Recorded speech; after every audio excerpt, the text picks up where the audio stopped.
All right, welcome again to Social Distillation, the submarine still of the internet, where we attempt to drop the bead and pour white lightning straight onto your brain. I need some regular lightning because my brain is still kind of foggy. So what are we talking about today, Samo? We have Crown of Swords. It is Thursday or Friday, which was supposed to be Thursday, but we are on chapter 34. I don't know how far you want to get, but we had teased last time that we're going to try to do the rest of this book in two of these sessions. So, Yeah, well, let's see if we can get through this big chunk of Rand, which is 34, 35, and 36. Um, well, th this is a semi-interesting chapter, even though the Sea Folk storyline kind of lost me by the end of the books yeah. because they almost did nothing by the end of the books. Uh, oh, sorry, spoiler alert. But but as of now, we had just got a kind of a tease of this from Nynaeve and Yeah. Elaine's interaction with the Sea Folk in Ibudar, and once we kind of learned the way they do their negotiation from Elaine and Nynaeve, you Mhm. see all the dirty little tricks they're trying to do to Rand in this chapter. Yeah. Yeah, and the dirtiest trick that they don't even know, which is he he now suffers from fairly serious claustrophobia, and for good reason. Mm-hmm. Oh yeah, I didn't even think about that one. Um, which is what gets him out of the ship in a hurry in the first place. But my thought on these chapters is it's kind of an interesting foreshadowing of way at the end of the book when he finally kind of becomes who he's supposed to be. Uh, because he's almost embracing who he is here, but he's doing it in a fairly arrogant way, which leads him to act a little recklessly. Um, it's the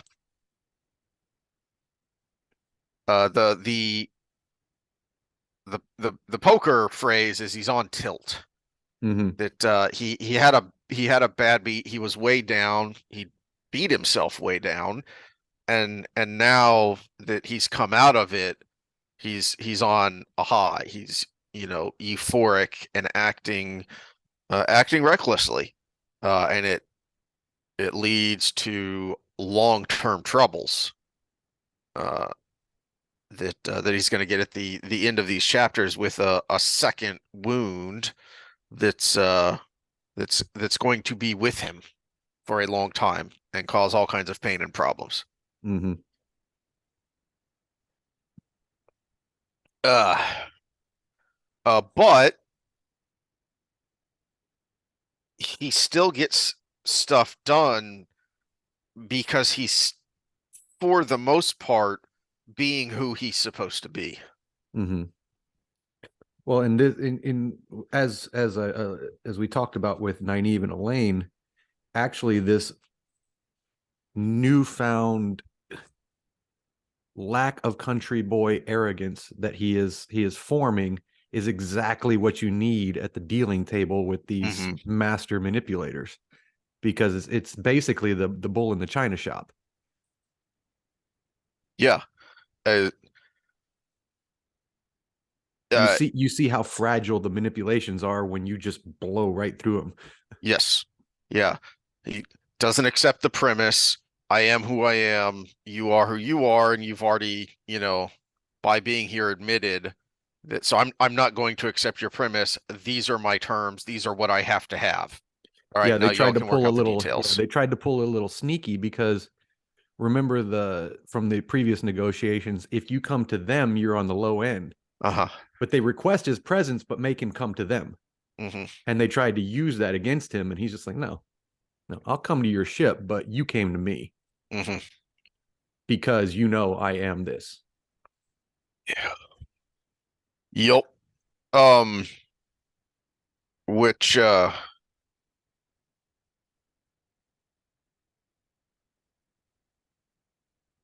which kind of puts them on the back foot, which is good for what's her face, who's going to do the rest of the negotiations. Marana. Marana, yeah. Yeah, who I know we've complained about random Aes Sedai popping up all the time, and you have to remember the names, and they turn out to be useless. She's one of the probably hmm 15 that you really should pay attention to. Um, I do like the introduction of the Aes Sedai here of um the oblique way that Jordan reminds us of the state of the Saladar Aes Sedai that follow him. Hmm. Where is it that uh Karuna is consulting with Cerelia on a matter of protocol, but I'm sure she would be happy to join us. He waved that away. Five should be enough. Perhaps Farron could learn something. Did he want to know? And Karuna, a matter of protocol. Uh, I'm glad you are getting on with the wise ones. Right. So, uh, but then down at the bottom there on 680, speaking of protocol, I like how he turns them on their head again without him even knowing what he's doing, in much the same way that he's about to do with the sea folk of simply, you know, this is what is. This is the most efficient, the best way to get things done, and so this is how we're going to do it. Uh, but with the description there, Marana will speak for you from now on. You will take your orders from her. By the suddenly widened eyes, you would have thought he had slapped every one of them, including Marana. Even Alana's head whipped around. Why should they be startled? Uh, because he doesn't understand, nor would he probably care about the hierarchy. Mm-hmm. She sits pretty The silly low. hierarchy at that. Yes.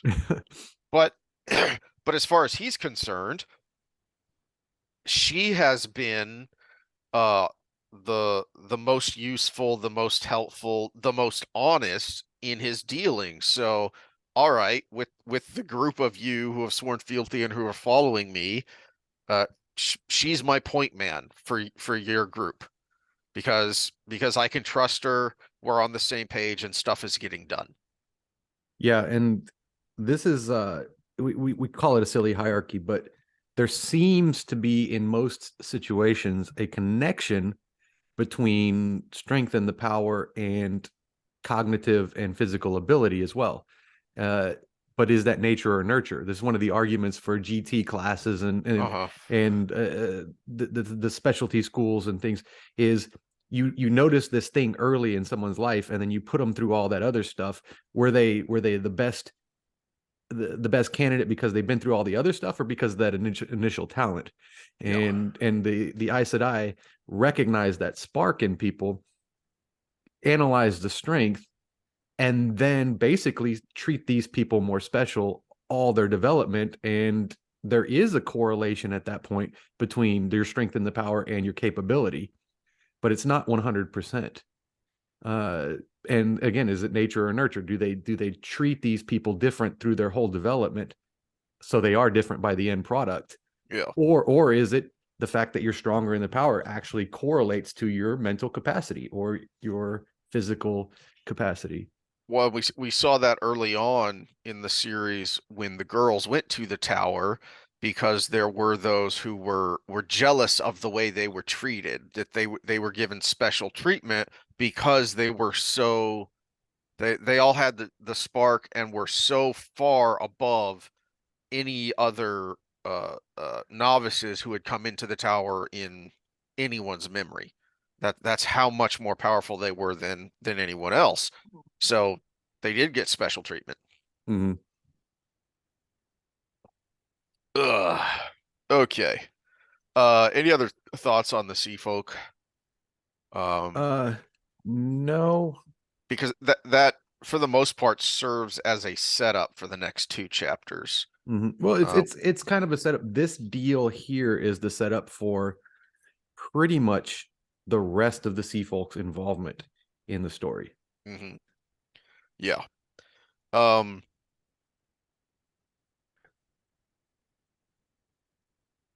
all right. Nice little see this is one thing I like about Jordan, the just thrown in there slight comical moments.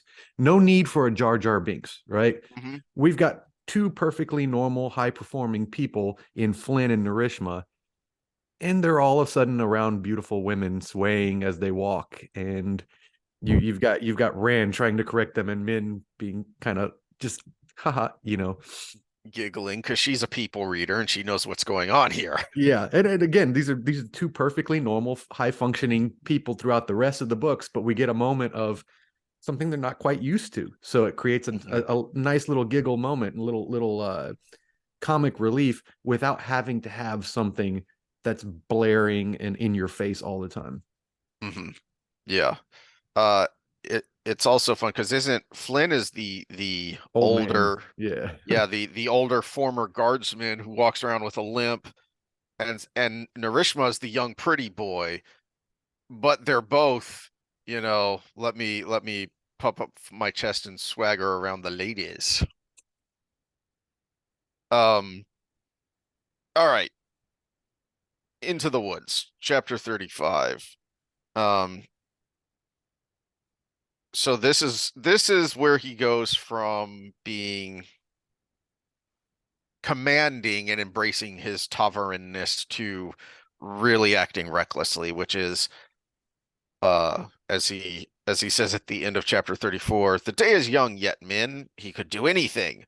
Would you like to see me settle the rebels? 1,000 crowns to a kiss. They're mine before sunset. Well, and we see this in Rand earlier in the books. I think it's even book two when he feels the power of the Sa'angreal that's they're pulling out of the ground. Hmm. And he has that, he does those exact same words. He feels like he could do anything. And then Celine kind of plays to that. She knows Luce Theron, and she knows Rand is deep down inside, in his soul is Luce Theron and all the previous lives before that, which are going to have a pattern. Yeah. And this is part of him that's going to start bubbling up more and more and Plays more. into that, but then gets scared when he gets too close to that power Mm-hmm. because she knows how much power he has innately, and then what that sangreal can do that could literally crack the world like an egg. Yeah, and when you think of subjects like fate, we can kind of analogize it to genetics versus nurture, right? He has this soul that is a part of him, but he is meant to be a certain thing. So the world makes sure he's nurtured in a certain way as well. And Hmm. there's no accident that he was a country bumpkin growing up with his dad. Hmm. Those Ah, two things are conflicting. The Rand that was raised in the Third Age versus the Rand that is that loose there and is whoever was before that is whoever was before that.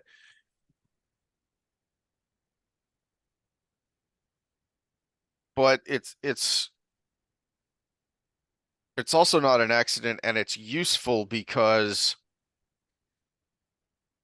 since he was raised as a country bumpkin, he does not have any of that ingrained deference to traditional hierarchy. It is a deference to position earned through competence. That is who the important people were in Emmons Field. They were all men and women who had accomplished things and had led by example, had proven their ability to, think things through and make good decisions. That's who the women's circle and the village council were. And so, Well, and that's back to the Nynaeve story. mhm, She was young and all every hardship she has that created her block and her stubbornness, but she's super competent. She earned that position and she knows it, but she still has a little bit of imposter syndrome as well. mhm. But here, when he's about to jump into the middle of all these nobles, yeah, there is an element of the I'm the dragon bitch arrogance there where he's acting a little recklessly, but there's also just the self-confidence of I know who I am, I know I can handle myself. Even when they're going to do the sparring, you know, I know my skill level and the people who have taught me and the people I've pitted myself against. Hmm. So I'm not going to be overawed by these people. I belong here based on what I have done. Yeah, he had trial by fire with Turok Uh-huh. in book two, and you don't think that he learned more about sword fighting in that one fight than he learned in the previous Yeah. months with Lan? Yeah, he needed those months with Lan, but then he had that trial by fire, which said, "Guess what? You don't know as much as you think you do." Hmm. Yep. Um, you learn that if you do any martial arts, and the first time you don't do just technique, but do freeform sparring with your instructor. Well, I can directly attest to this because when I had my first MMA fight, you can look it up, Dennis Thomas versus Sam Sear on YouTube. Dennis Thomas, spelled exactly how you would think, Dennis Thomas. Uh, Guy was smaller than me. He basically walked around at weight instead of me, which I cut 20 pounds. He was smaller than me. He didn't look like much. He kind of looked just like a dad. He had all his kids, like 5 kids or something at the weigh-ins with him.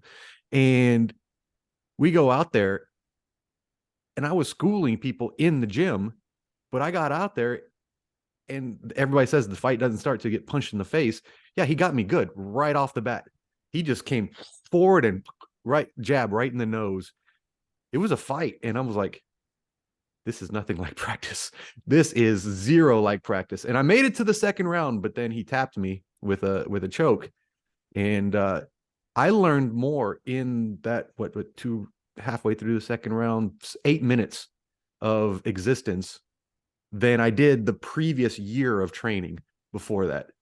And realistically, that changed me because I never got tapped again. So it Hmm. was it turns out he was 56-0 in NAGA competitions, but Whew, yikes. study your opponents, my friends. Study your opponents. Uh, but yeah, it was when reality met fiction, and it changes everything. And that's what Turok was for Rand. The moment for Rand wasn't the eye of the world. The moment for Mm, Rand in real life was that the end of book two. yeah, it, because that was something he was kind of out of it at the end of Eye of the World. He literally didn't know what was going on. He was kind of on autopilot, with a big booming voice kind of giving him hints along the way.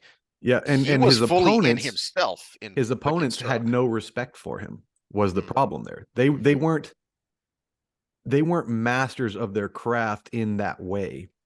And they were masters of their craft, like Agenor would. He was the Trolloc maker. mhm. Bethamel had his own things, but they basically were good. Thought he was a fly, and they were just going to swat him. And that big booming voice is like, "Hey, look at that little cord you can cut there." Uh, Yep. All right, but he still needs Min as the voice of reason to, what's his ground? yep, It's his not go ground too wire, as far. we talked about last time. Oh, but and then the other thing I wanted to mention getting into this is it's not complete. There are times where it seems a little, you know, Deus Ex Machina with the Tavarin stuff, but when you start to reread, you start to see the seeds that he planted before. This stuff doesn't come out of the air. Um, we have not met these people yet.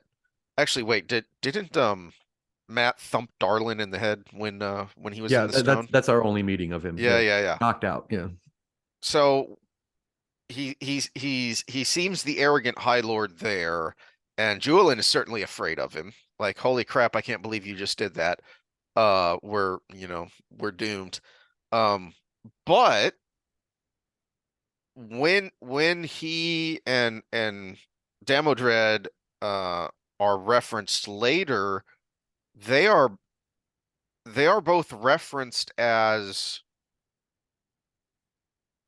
there's something atypical about this rebellion, that uh it isn't just uh power for power's sake, like what's his face? The jerk face that he spars with, Riatin, Hmm. right? Yeah. So he's clearly the big-headed aristocrat, but the mentions of Caroline Damodred and High Lord Darlin uh previously have set up that people actually think well of them, and they're not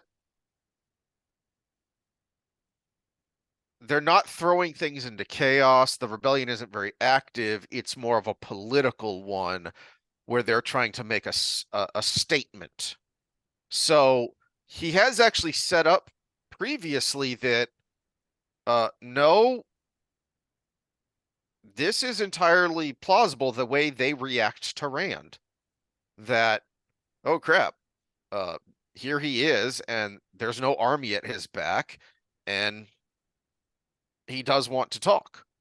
He does want to see us, learn about us, and talk with us. So okay, we'll we'll take him in. Uh Especially Caroline Damodred, Hmm. who who on top of that has already seen her country torn apart by civil war, and however much she may not like some of the things that Rand has done in Karheen, he has at least brought order back to things. And she started to hear some of the good things about, you know, trying to repopulate the farms, trying to make sure people are fed and all that.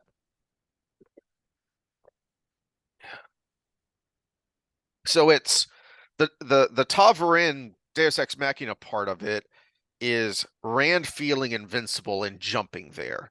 But then how Damodred and Darlin and Riatin and all how they react has already basically been set up. Even Cadsuin, the way she reacts is, yeah, that's perfectly in keeping.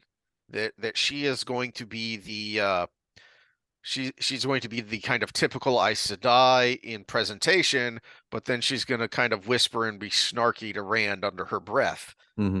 when she has a moment to say, "Boy, what are you doing here?" Ugh. Well, we get some development on Min when she has to bust in to kind of put Rand at ease slightly, but more in his place Mm, when she has to, she has to bring up, and this is something Rand needed to know, but it's mhm. talking out loud instead of saying it to him with her speech on balance. Because remember, Rand is going down this rabbit hole of I just destroy things. Mhm, mhm. And Caroline Damodred is feeding that because she's saying you need to stay out of Karhine because all these bad things are happening. And then Min has to jump in and no, no, no. But there's also, you're just having a negativity bias here. You need to look at the whole picture.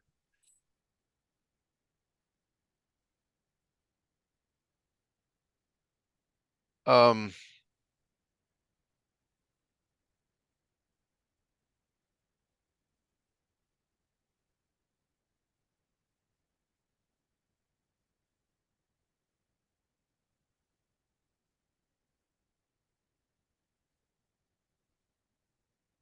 what was I looking for?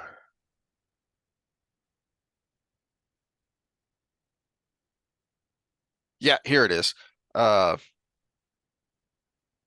the bottom of 701 is what you were referring to, where they're talking politics, and Lady Caroline says, "I could accept my young cousin, speaking of Elaine, on the throne, better she than some at least, but those big dark eyes that had seemed so liquid suddenly became stone. But I am not sure I can accept you in Karheen, and I do not mean only your changes to laws and customs. You change fate by your very presence." And then she goes on to list the things. Uh, and it's you, by the way she frames it, you can you can clearly see that her big problem here is that he isn't something tangible. he represents a metaphysical, existential problem, and to her mind, threat because of the negativity bias. Um, this isn't something you handle. I mean, she's Karhinen. She is steeped in politics, in the game of houses, in subtlety. But even those things, those are things that you can see, hear, feel, touch, because you're dealing with people, you're dealing with things. I like the ellipses, the hesitation there of how do you explain what it is that Rand does? Because it's not just, the laws, the changes to laws and customs. That's something she can get a hold of, but you're changing fate, you're changing nature itself. How the heck do we react to that? How do we Mhm. live with that? And getting turned upside down like that is going to, you know, unbalance anyone. And then on top of that, she's in a position of power and responsibility, and so she needs men as well as Rand, because Mhm. she's the ground wire Well, I think to all of the these people. yeah, the important statements here, men balance, men broken hastily. Mhm. The important part is Rand's face was so dark he looked ready to burst. She goes through her little spiel, and then his response is balance, and he's got confused intrigue on his face instead of I'm about to kill this woman in front of me, probably. hmm Because she was speaking directly to everything that pushes him into that self-loathing hole. Is I am a destroyer. I mess everything up. There's, Well, you not know, not just that, but I also have this duty, and this woman is standing against me for this hmm reason. hmm And that's kind of the path he could go down, which is, yeah, she says maybe he had been right to come after all, but there was no point in letting him throw this meeting away with a tantrum. And he was on the verge of that. And with a yeah, tantrum with Rand can be dead people. yes. And what's the worst kind of tantrum that if you can remember that you threw as a child, or that if you have children, your children is thrown? It's when they know they're wrong Mm-hmm. and they dig their heels in. And we do that even up into adults. Is an adult tantrum. That's when it gets ugly, is when you or the person knows they're wrong, but they're going to dig their heels in because, by golly, this other thing, in Rand's to Rand's point of view, damn you, don't you think I know that? Don't you think I have, you know, don't you think I have empathy and sympathy for all the hurt I cause? But I'm literally trying to save the world. I have to fight the Dark One and die doing it from his perspective. That's the other part Mm-hmm. we've talked about, his psychology, and die doing it so that the whole world doesn't burn. And yeah, a lot of bad stuff is going to happen, but this has to be done or the entire world literally falls apart.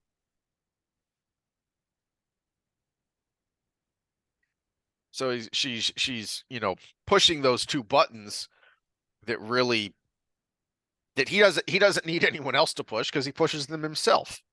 And speaking of pushing buttons, I like how Caroline almost kills Darlin Yeah. by accident. Oops. Oops. See, this is well, this is actually a. I don't think Jordan did this by accident, because Min just goes through this laundry list of good things that happen by random Mm-hmm. chance around Mm-hmm. Rand, Mm-hmm. and this thing that maybe should have killed Darlin was inches away from his face. Not. Yeah. You you can say, look, because you're here, this almost killed him. Well, or maybe because I'm here, it didn't. Mm-hmm. Yeah. So there's some balance for you. Another thing I had not noticed before, was just that little thing. And so all you yahoos that shoot guns up in the middle of the into the air, remember the laws of physics. It has a certain speed to shoot at a certain height, which means that same height causes it to be the same speed by the time it hits the ground. So that bullet is still traveling at the same speed. Yeah. Uh, I also like the another little thing here on 703. When Darlin is kind of scrutinizing and suspiciously eyeing Rand and Min, Lady Caroline did not hesitate. Not spies, Darlin, she said, turning her horse to face the tiring newcomers. A cousin and his wife. Blah blah blah blah blah. So, uh, again, she's schooled in the game of houses. She, uh, straight-faced and without hesitation, lies to her compatriot and possible lover. Um, she just basically, Min has convinced her to at least play along and see where this goes, and so she very smoothly fits right into that role.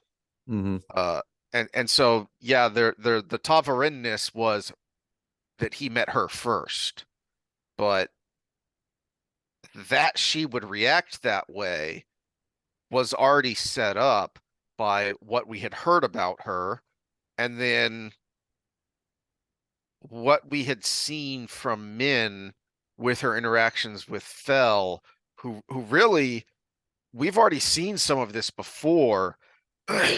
He just put it into more academic language that she was able to more fully expound on these ideas that she really already had, but she had them from a common sense streetwise view, and Mm-hmm. now he's just adding to that with the things that he talked about in his books that she's been reading.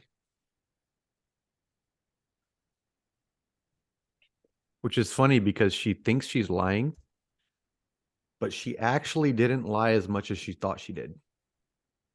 He is technically a cousin. That's a good point.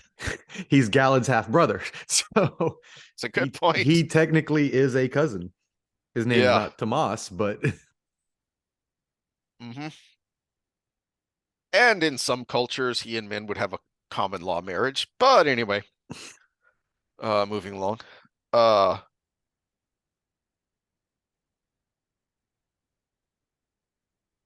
all right.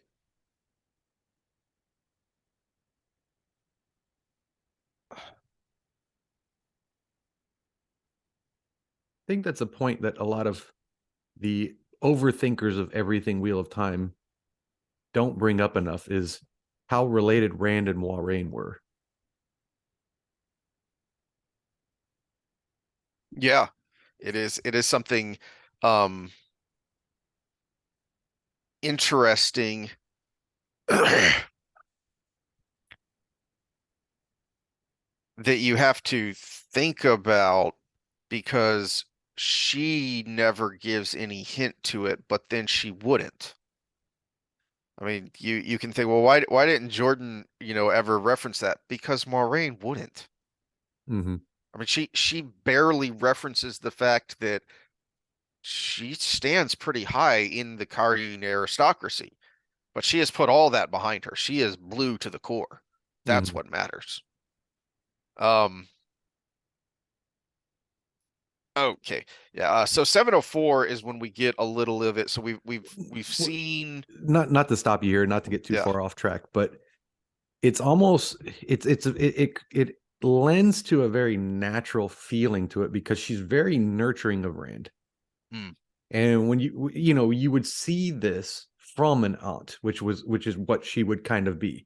Yeah. And that underlying any of us that are aunts and uncles, I'm the funkle, right? Sometimes the drunkle, but when you do feel this, what is the old saying?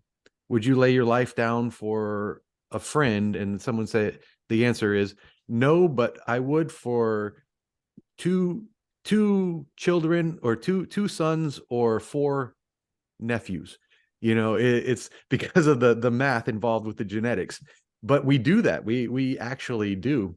sisters sons. That's a thing in some cultures Mhm. where parental certainty is not guaranteed because of the way the culture is.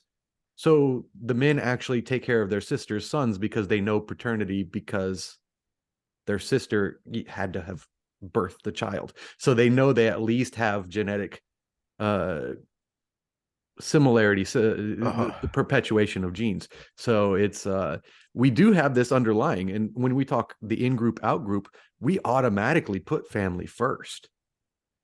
And Warren, whether consciously or not, whether she put it behind her, she has to feel that. She has to feel that because she knows her past. She knows who he has to be, especially after Rydian. So he's technically her nephew Mhm. in a sense.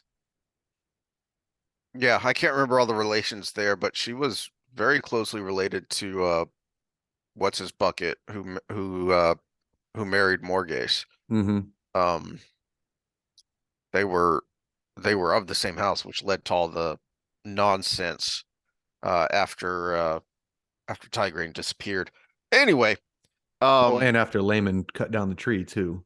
well that was we're not told exactly what, but it her disappearing is what led to the scheming, which eventually led to him cutting down the tree. Mm-hmm. Um, Oh, pattern.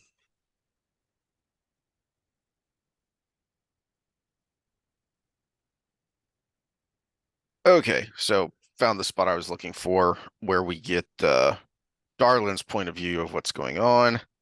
Um,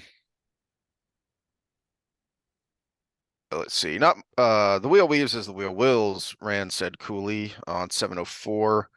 Um,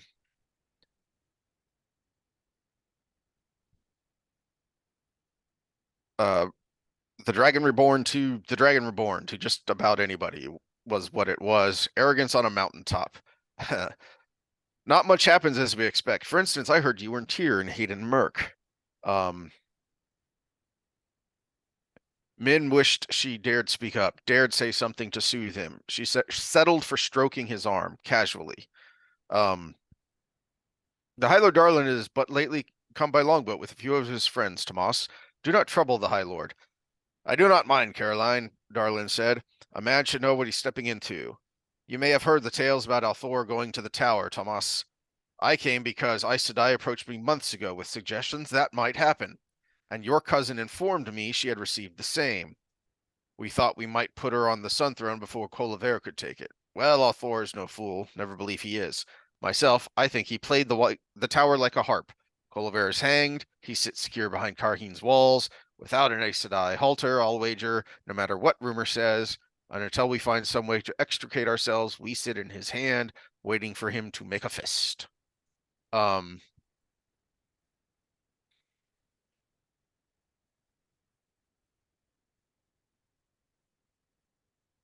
so it's not just that they don't like the chaos or they don't like all the changes. It's the frickin' Aes Sedai again, Mm-hmm. scheming their schemes, assuming that the world still moved by their strings. And again, going back to earlier with Rand shocking his Aes Sedai by saying Marana will speak for you. Well, because Marana gets it. She Mm. understands that the world has changed. That you're you're acting like we're going to go back. Um, the the Aes Sedai are the European aristocracy after World War One. Yeah, and we get it. We get teases of it earlier in these books, in book 6, when we get Morana's perspective as they're doing their scheming, and Bera and Mhm. Karuna come in, and she's so frustrated, but she can't speak up. Yeah, until the dam finally bursts and she just blurts out Yeah. that not only from their perspective as rebel as Saladar Aes Sedai, but I think she gets it on a deeper level too of this is end time stuff. This is Ragnarok. This is the apocalypse, and we can't just keep acting like everything's the same. it's not. Um, things are being turned topsy-turvy, and there's nothing we can do to stop it. We have to, you know, and this may be helped, and I'm curious to see if it is actually comes up in the books. Uh, might have to point it out if I notice it, that this may help the Rand's Aes Sedai by spending time with the wise ones, because the wise ones have been preparing for this differently. Now they've had slightly different prophecies, um, but they've all basically been expecting the same thing, but the tower was expecting to, you know, take him by the hand or take him by the leash, depending on which Aes Sedai you ask, and you know, have him, the dragon, do what they knew was best. The wise ones in the clan chiefs know there's no uh there's no stopping this wave. You just have to ride it as best you can so that the most people possible make it out on the other side. That's what we have to save what can be saved, because there's no stopping it. And I think Morana is one of the few and first Aes Sedai to get that. Um, Moraine finally got it at the end, but it took her seeing her own death Mm-hmm. to understand it. And and I think so similarly, she saw her death. So she saw her own mortality vividly. Morana is seeing the death of what she has held most dear for her whole adult life, which is the tower, and she's gray, so the the peace and stability that the tower can bring. Mm-hmm. And she's looking at the death of that and knowing we can't put these pieces back together. We just Mm-hmm. have to try and hold on as best we can. Well, and it's so blatantly obvious in this time where the best peace treaties are breaking down because things, she all the things she probably negotiated up until this point are made moot by, first of all, the dragon on one side, Mm-hmm. but things like the Shanchan and Trollocs coming down, which you would think would be unifying forces, but they're not. Yeah. They're causing people to fraction even more. Oh, yep. Um. So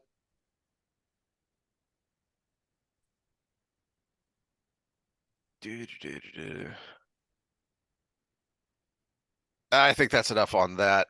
As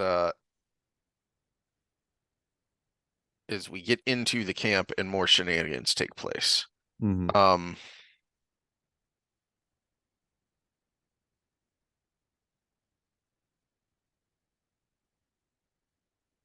Let's see.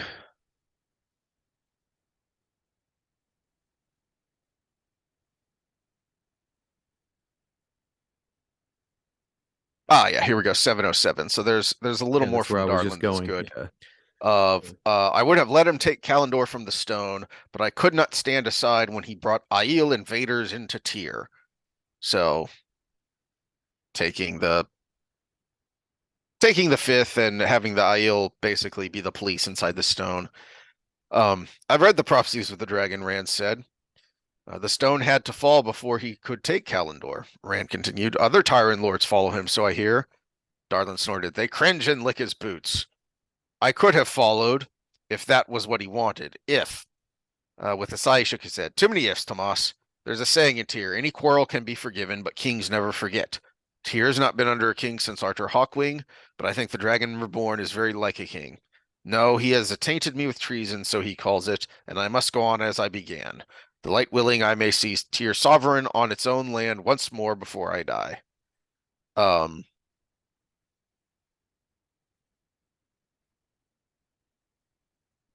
just reinforcing what had already kind of been set up when we first heard about his rebellion and him hiding in Hayden Merk. Um,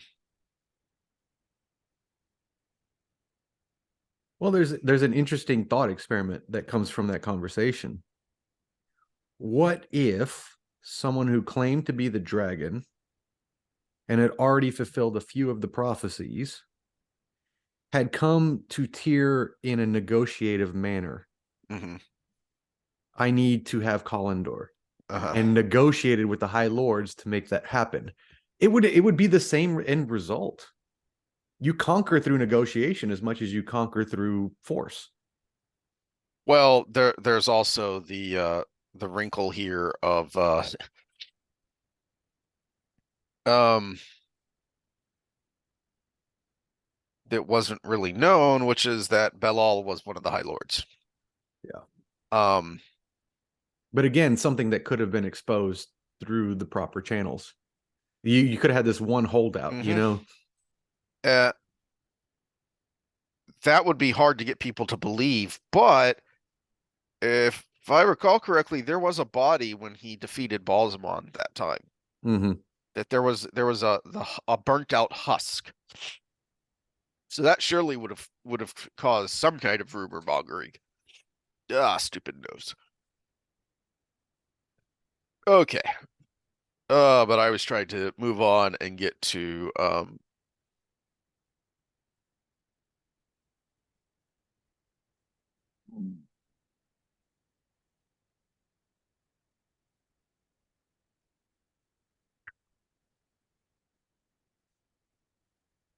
ah, here we are. 7-Eleven. Uh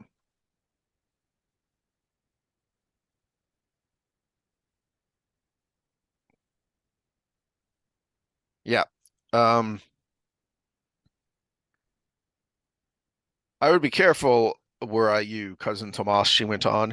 You may have wrought some miracle or Tavarin work on me, and perhaps even on Darlin, though I cannot say what it might come to. I make no promises, but Torm hates you with a passion. It was not so bad before Mordeth joined him. Yet since um going by Mordeth now, wasn't that the name of the creature, the name of the Mm-hmm. person in Shadar Logoth? Mm-hmm. So not going by Fane, not going by any other name. Um, Which country bumpkin, you'd excuse it, but these educated folk should know the history of something as important as Airdhall. you would think, but they might not know the details. But you know, you would think that at some point someone that name would tickle an ear. Mm-hmm. You have to think that Cadsuin would recognize that name. Um, but then she's here being cagey and trying to see what's going on. Um, I will say the her comment on Tavarin Miracle. Uh, I had a thought a second ago when we were talking about Darlin and his conversation with Rand, but there's also an element of you're talking to a trusted stranger. You can almost open up more than you can to someone you know Mm-hmm. because all right, he trusts him because the woman he has asked to marry him has spoken for him. You're a relation to Caroline, which means, hopefully we will soon be relations because hopefully she'll marry me soon, so I can trust you. But there's no baggage with you. I don't have to play politics with you because you're not part of any one of these circles, the Tyran circle or the Karhinen circle. Um, so uh so I can be honest with you. I can open up to you in a way that I can't necessarily do to other aristocracy because they all have their own agendas.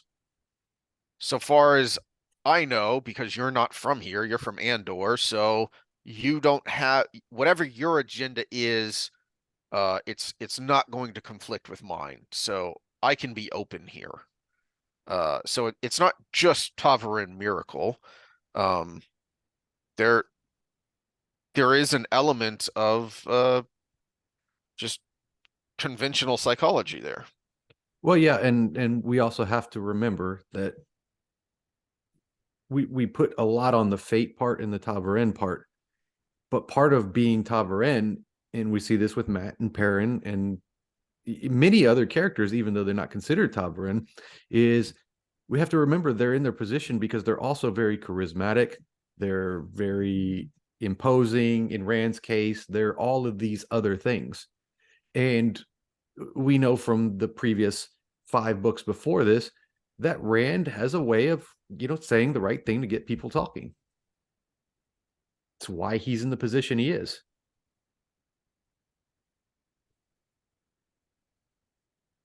Uh, and yet he needs hand holding sometimes. So 712 is when we get Katsuin. Mm-hmm. Um, will you present me to your tall young friend, Caroline? Min looked over her shoulder right into an ageless face, cool-eyed beneath iron gray hair pulled up into a bun. Swallowing a squeak, Min coughed. Of course, Katsuin Sedai. Caroline said, sounded shaken, introduced them. They have agreed to take my advice and return to Andor. Have they? Katsuin said dryly. Min's heart sank. Even if Rand had not spoken of her, it was clear from the way she looked at him that she knew him. Tiny golden birds and moons and stars swayed as she shook her head. Most boys learn to stick their fingers into the pretty fire the first time they are burned, Tomas. Others need to be spanked to learn. Better a tender bottom than a seared hand. You know I'm no child, Rand told her sharply. Do I? She eyed him from head to toe and made it seem no very great distance. Well, it seems I shall soon see whether or not you need spanking. Those cool eyes drifted to Min, to Caroline, and with a final hitch to her shawl, Cadswin herself drifted away into the crowd. Min swallowed the lump in her throat and was pleased to see Caroline do the same. Self-possession or no. Rand, the blind fool, stared after the Aes Sedai as though he intended to go after her. This time it was Caroline who laid a hand on Rand's chest. I take it you know, Katz, when she said breathily. Be careful of her. Even the other sisters stand in awe of her. Her throaty tones took on a note of gravity. I have no idea what will come of today, but whatever it is, I think it is time you're gone, cousin Tomas. Past time. Uh, and then Jerky McJerkface jumps in, and they decide to hit each other with sticks. Yeah. But uh, I like that that it is Caroline who steps in there and not Min because um it proves how sexist Robert Jordan is and that he has to be canceled now because he's problematic. Because that's the role women serve, suit, perform, pick whatever word offends you least. Caroline is the grounding wire to Darlin in the same way that Min is to Rand. Because that is what their mental makeup suits themselves itself towards for the most part. And when they are good at it, they are great at it. So Oh, I'm getting good stuff for spoilers, by the way. Caroline is as smart and savvy as Min is, except her streetwise was, palace wise because that's where she grew up, but it was the same kind of backstabbing just done differently.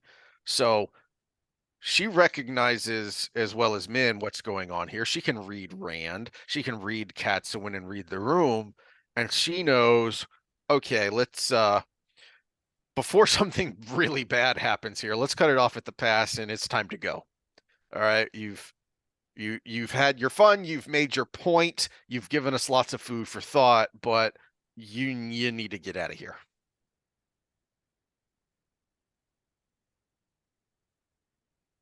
That's what that reminds me I have no idea. of. Yeah. Because Caroline is the streetwise, but within the great game. Hmm. Hmm.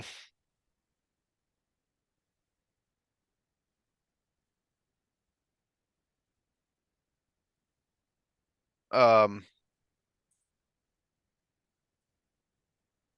all right.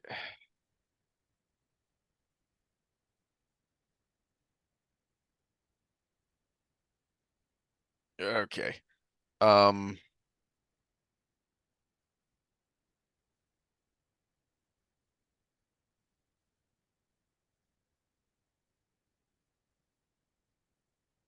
oh, I forgot about this, that there are four red Hajah here as well, although we don't see them. Um,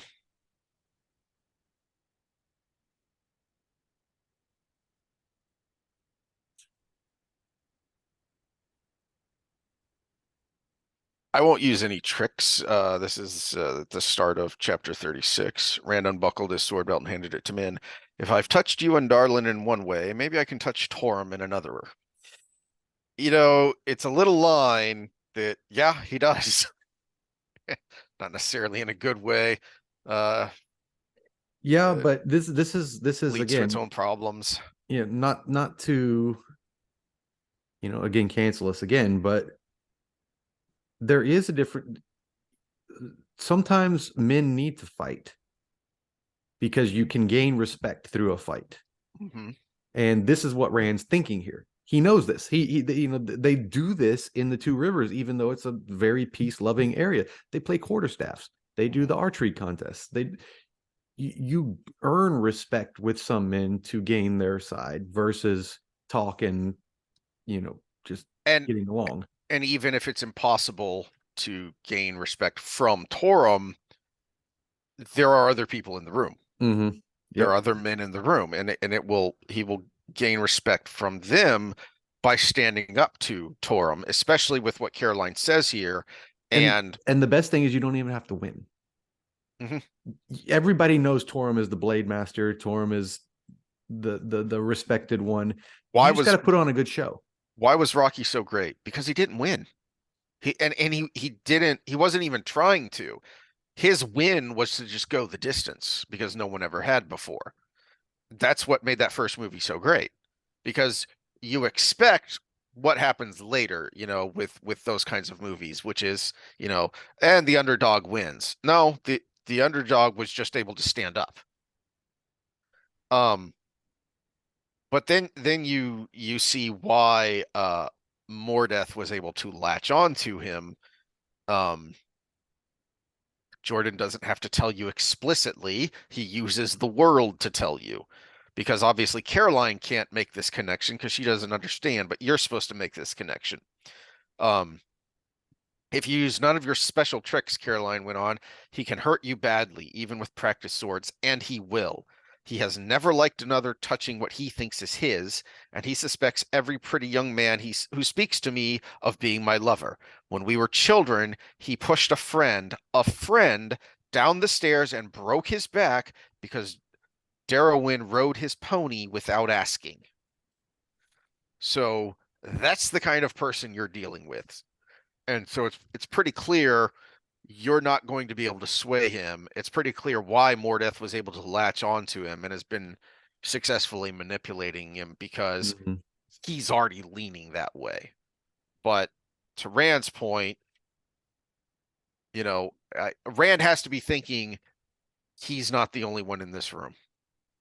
And I've already made a start with Darlin, maybe by standing up to this person that Darlin clearly doesn't like, and a lot of people clearly don't like because of the way he acts. Maybe by standing up to him, I make an impression on them. Um,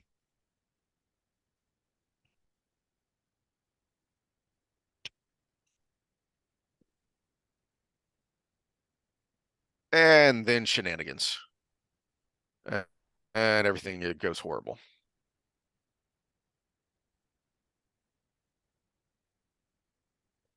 Let's see.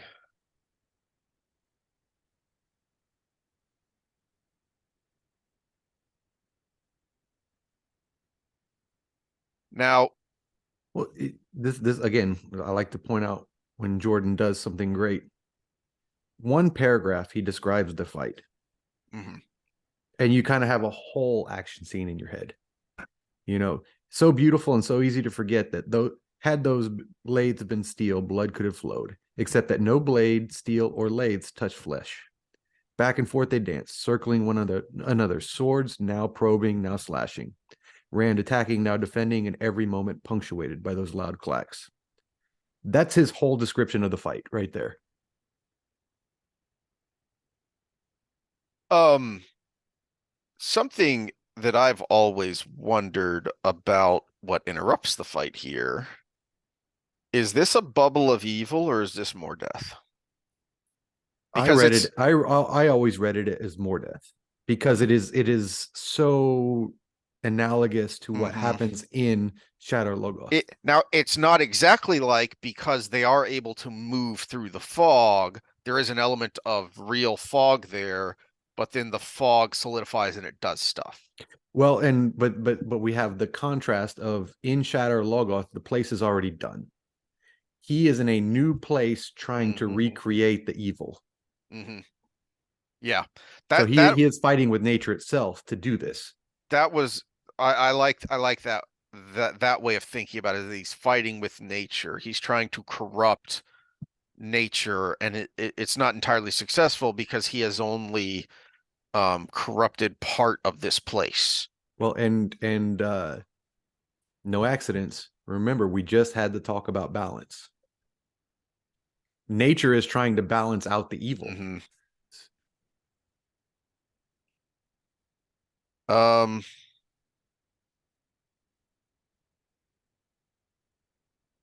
let's see.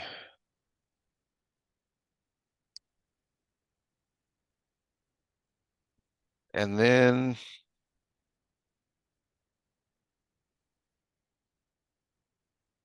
um all right, so 720. Um no, Catswin says to a circle. If you see something, you must be able to strike at it without waiting to point it out for me. Samitsu, stop worrying about Hoshan. We have three fine swords here, two of them heron marked, I see. They will do. Uh, so making the point to Rand, as well as the sisters, who I have to think they know who Rand is too. They're Who, the not that dumb. sisters? The Reds might not, if they haven't seen him, or haven't been and aren't thinking of it in that context, especially since they tend to ignore men unless they need them to do something for them. But Samitsu is one of the ones that has been with Cadsuin, that is in her little clique that she's gathered together. So surely they know who Tomas is. Um, but to your point earlier, then, Torm showed his teeth on seeing the heron engraved on the blade Rand had unsheathed. If it was a smile, it held no mirth. His own barred blade bore a heron too. Darlin's did not, but he gave Rand and his sword a weighing look, then a respectful nod that was considerably deeper than he had offered plain Tomas Trekend of a minor branch of the house. Um, and then we get a nice, you know, Stephen King-esque page here of all the terribleness going on in the fog, and just kind of, seeing the aftermath of the shark, not seeing the shark. Um,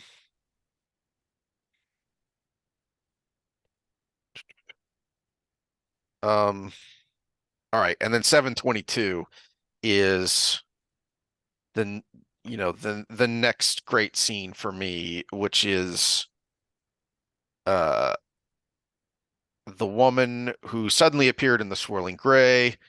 Um, right behind her, the fog drew together, a nightmare, all teeth and claws, looming above her.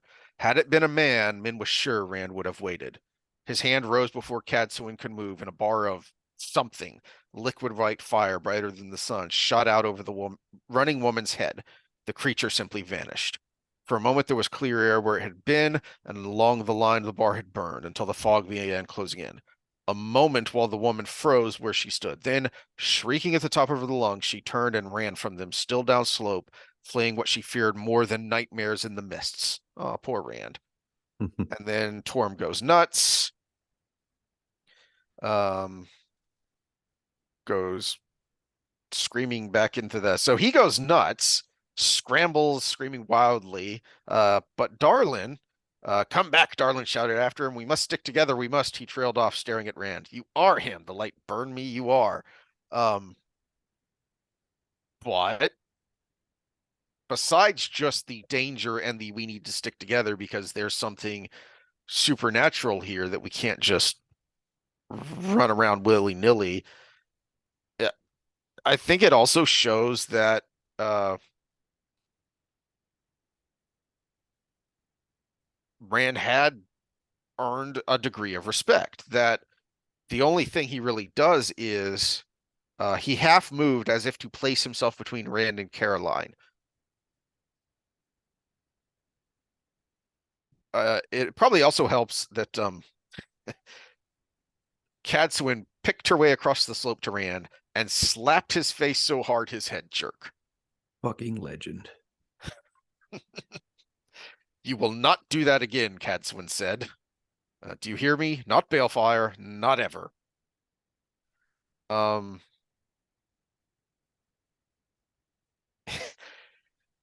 and as I've said before, what makes Jordan's scene so great is that they do more than one thing. So you've already got all of this stuff piling on top of each other.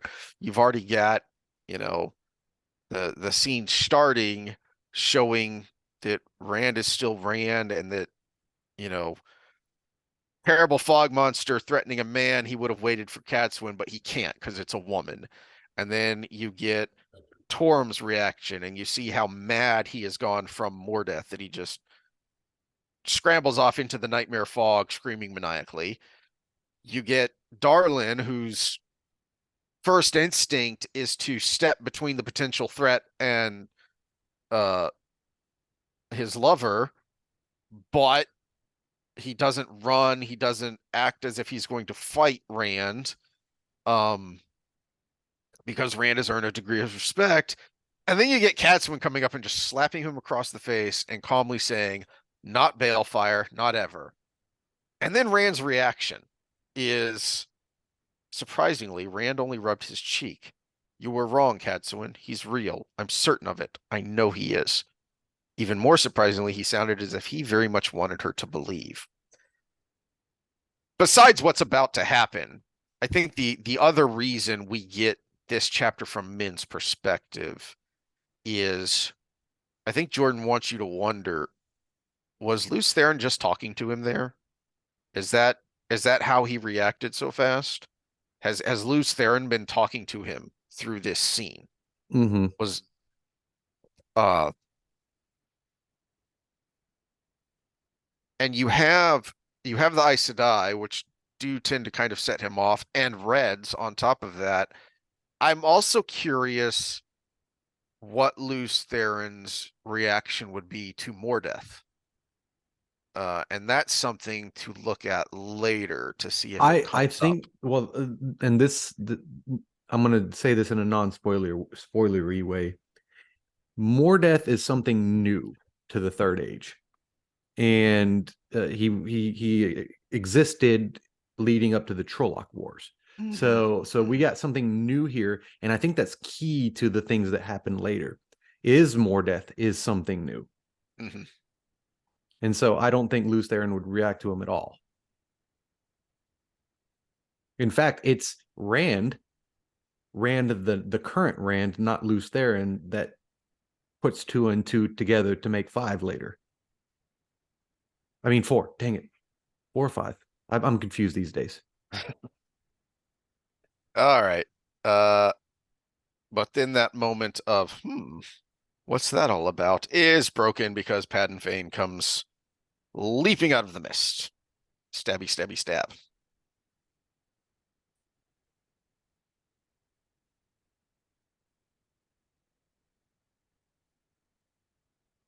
And again, Okay. this is where we see what I was just talking about. This is where we start to see it because it is the newness of the evil that is important here. Mm-hmm. Um, and so uh Samitsu, well, we'll get to that in a second. Um, Sumitsu quickly, Katsuen said, standing and rearranging her shawl, because that's what matters here. He's beyond my talent for healing. She laid a hand on top of Min's head. Girl, I will hardly let the boy die when I haven't taught him manners yet. Stop crying, now. Legend. And then of course, Sumitsu doesn't know what's going on. Um, Something is amiss. Blah blah blah. This, Sumitsu said in a lecturing tone, lightly touching the scar, seems like a cyst, but full of evil instead of pus. And this, she drew her finger down the gash, seems full of a different evil. If I had the words Katsuen, I would use them. I have never seen anything like this. Um, and Min doesn't know. I think it's when Rand wakes up that I think he reveals that it was a Shadar Logoth dagger. Mm-hmm. Because so they're just acting blind to try and uh figure out the best they can.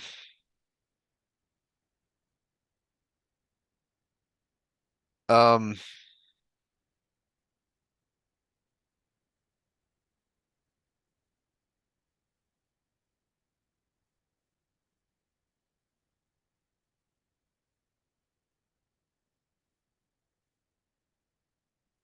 let's see. And then we get the kind of the I guess I would say the climax of Darlin's little story here in this chapter on 726. Um, Darlin, you will carry him. Bandages must wake. This fog is not leaving us, so we had better leave it. Darlin hesitated. Maybe it was Cadsuan's peremptory frown, and maybe the hand Caroline half raised to his face. But abruptly he sheathed his sword, muttering under his breath, and hoisted Rand across his shoulders with arms and legs dangling. Um,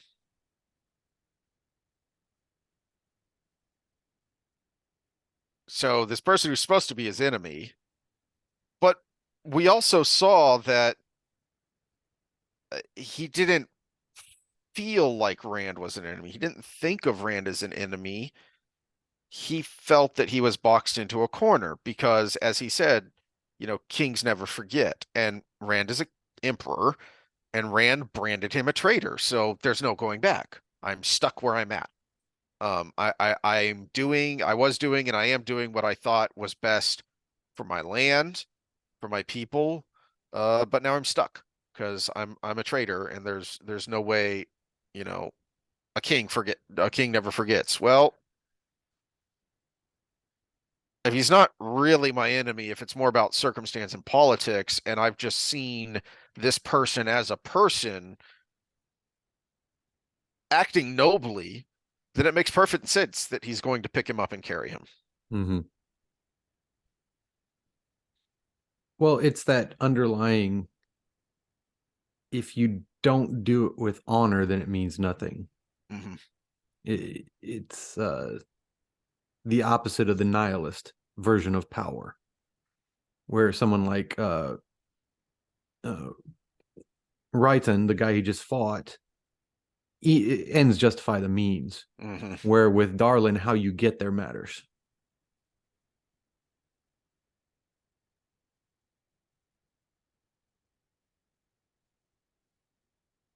Um, okay.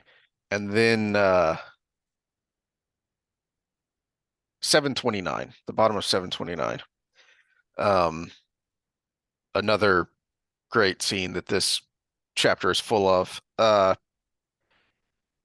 Child, Cadswin said chidingly, I'm sure Karuna and her friends would do everything they could, but there isn't a yellow among them. Samitsu and Corel really are two of the best ever. Lady Erlin has very kindly lent us her palace in the city, so we will take him. No, Min had no idea where she found the courage to say that word to this woman, except it was Rand they were talking about.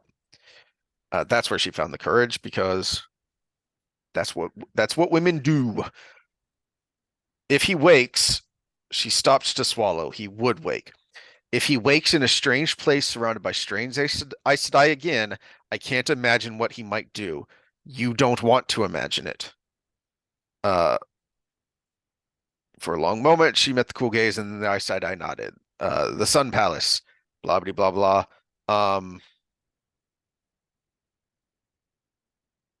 And where is it? Here we go. And then on 7:31, exactly what happened the last time this boy woke surrounded by strange Aes Sedai. Her eyes caught Min's and held them. He wanted it kept secret, if it could be, for as long as it could. But he was dying, and the only chance he had that Min saw rested in these three women. Maybe knowing could not help. Maybe knowing could at least make them understand something of him. They put him in a box, she began. Dot dot dot. Hmm. And we don't need the whole tale, and it's not an accident. It's important that Darlin and Caroline are there. Um, because they've seen him acting nobly. They've seen him as a good person. And now, remember, this started for them because of the scheming of the Aes Sedai. Those Aes Sedai who hinted that he would soon be leaving Karheen. Hmm. And, you know, from the way Darlin explained it, he thought it was clear that his thinking was that Rand played them. That Rand out Game of Housed them to get them to reveal themselves, which the way I interpreted what Darlin said there was it gave him an excuse to hang Colliver, who Hmm. was his biggest threat, who was the most um the strongest candidate for the Sun Throne. And one of, if not the strongest player of the Game of Houses. So Rand played the Aes Sedai, and it gave him an excuse to hang Colliver, to get rid of Colliver. So that's how I think he was looking at it. And now all of a sudden, he's seeing what these Aes Sedai did to Rand, what Rand had to go through. And And you know the identifying with what ultimately is inside, deep down inside, a scared little boy. not only that, but part of this story has got to be what um how Rand reacted to Min, because Min was also there. She's part of this story. And so you have to imagine that Darlin is, you know, he's already proven that he has, empathy and sympathy beyond a lot of the arrogant douchebaggy aristocrats we've seen. So he can't help but put himself in that situation. When you hear a story like this, you can't help but put yourself in the situation like this. And he's got his lover sitting right next to him. So he can't help but imagine if Caroline was in Min's place, how would that affect him? Um, and the Let's see. She was not sure how she went on, except that she had to, or how she kept from bursting into tears, except that she was not going to break down again when Rand needed her. But somehow she continued through the confinement and the beatings with a tremor in her voice, right to Karuna and the rest kneeling to swear fealty. Darlin and Caroline looked stunned. Summitsu and Neon looked horrified, though not for the reason she would have supposed, it turned out. He stilled three sisters, Summitsu said shrilly. Um, Suddenly she slapped a hand over her mouth and twisted around to lean over the side of the swaying wagon and retched loudly. Uh, and Cadsuin touched Rand's pale face, brushed strands of hair from his forehead. Do not be afraid, boy, she said softly. They made my task harder, and yours, but I will not hurt you more than I must. Min turned to ice inside. What the hell does that mean? Well, but we get a little context clue, even though didn't get it from Cadsuane's perspective. She is being motherly to him, and she talks about, "Do I need to spank you?" Yep. And But why? you couple that with this statement But the is, the spanking was important because all Rand heard was this woman condescending to him and threatening him. mhm. But remember what she said: spanked so a child won't put his hand in the pretty lights, because a sore bottom is better than a burnt hand. So, yeah, I'm going to spank you. I'm trying to keep you from shoving your hand into the fire. And Min is afraid because, I mean, the story she just related, this is what she's had to live with. And And even more than her personal pain was seeing what the man she loved had to go through. And now she's terrified that this woman is threatening him. But to your point, she's acting motherly. Hmm. That yeah, sometimes you have to hurt your children. Sometimes they need to be punished. They don't like it when they're punished. They don't always understand when they're punished. But you need that conditioning to protect them from greater harms. Well, and there's an underlying jealousy there too, because Mm, look at relationships between daughter-in-laws and mother-in-laws. There's an ownership to that where you the daughter-in-law knows the mother had to do this thing with their son, but now it's like he's mine, not yours anymore. Well, Cadsuane is taking a role that Rand never had. He didn't have mother to play that role when he was a child, and Min is like, no, no, I'm already here. mhm, mhm, I'm already here. I'm going to keep him grounded, not you in your disciplinary way, me in my loving way. mhm, mhm. Um, but he needs the strong mother figure now, as we see Mm-hmm. on 732, 733, when they get him to his rooms and the maidens are freaking out. Not just because, they're doubly so for them because holy crap, Rand, the Karakarn, the Dragon Reborn looks like death warmed over. I mean, he looks bad. If you've ever seen someone or been really sick yourself and like uh I was in bed for 2 or 3 days, miserable with bronchitis and pneumonia both. And when I was finally able to get up and shuffle myself to the shower, and I looked at myself in the mirror and thought, man, I look terrible. And so Rand doesn't look good. They're freaking out and they're supposed to protect him. Uh, Cadsuane has to be there to say, knock it off, you let's know. not skip over one thing though. It's on Mhm, page 732. Uh, Again, lack of accidents here. When we're looking at the people in Rand's life when it comes to loyalty and uh, basically people that are on his side, one of the sometimes forgotten characters is Lord Dobrain. mm, And we get a moment here. Notice the way the words he uses in describing. So he points out that it's Lord Dobrain's colors on the people at the gate, and then look at the words he uses for how they handle Rand. mhm, They lift Rand out. Those who managed to lay hands on him handled him as gently as a babe. mhm. We're getting an That's a good point. insight into this. This is a proxy loyalty of Lord Dobrain. Yeah. His men being the proxy. Yep. And then Cadsuane, be quiet. Cadsuane roared, slapping her hands together in a thundercrack. You, girl, he needs a bed. Hop.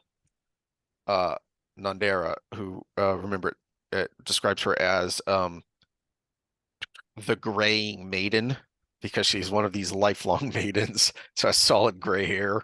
Mm-hmm. Uh, Well, isn't that but she the to one that beat Cadsuane, out she's Solon girl. at some point too? Yeah, they had the fight together when they were on Mm-hmm. their way to Dumai's Wells. Yeah. Um, so, but girl um to Cadsuane. I also like the little bit of an almost throwaway line here of Min thinking she hoped one day to see the confrontation between Cadsuane and the wise one Cerelia. Uh, it would be memorable. Yeah, yeah, it would be. Um,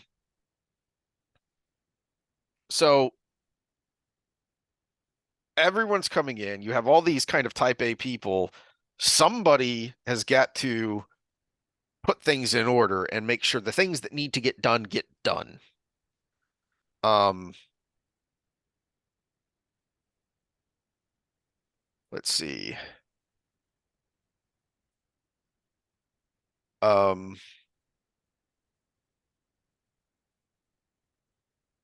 all right, so 734, we get a little more foreshadowing of that meeting.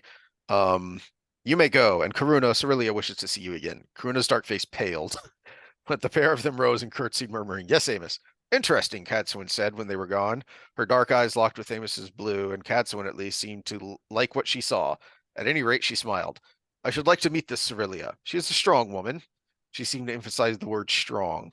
But interestingly, we know that the Wise Ones and the Aes Sedai have different ideas what strong means, Hmm. generally speaking. The strongest I have ever known, Amos said simply. Um,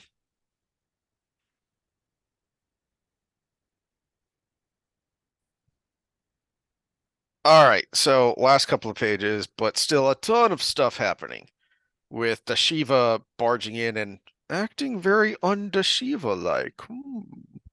This is, we kind of mentioned it before that you don't get a ton with the Shiva. You just get hints, staying out of the spoiler territory, but you just get little nuggets of the way he acts that are hints about what's going on with him.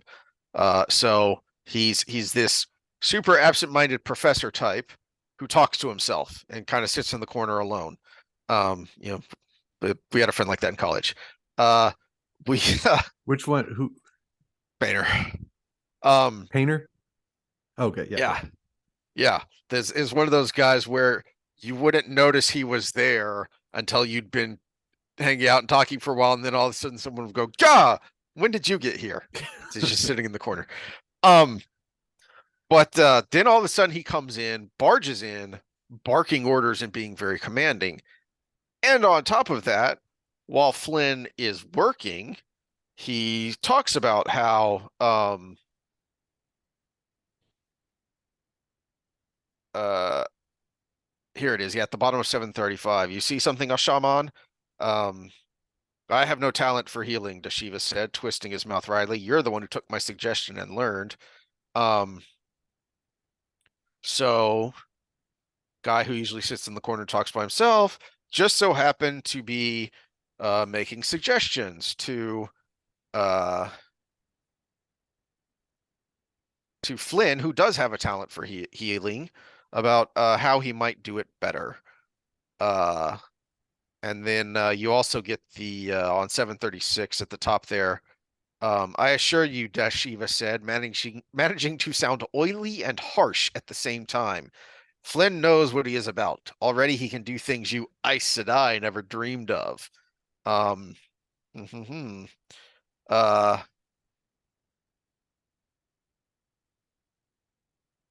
and he noticed this has got to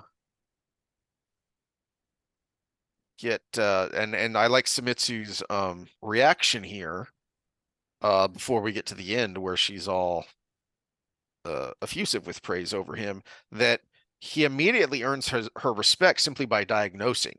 Hmm. And because she has to be thinking, how do you know that? Because she hasn't the slightest idea of what an Ashaman can do, but there has to be an element in her mind that is, how could Sidon heal? It's gross and tainted. Hmm. It's destructive and it's madness.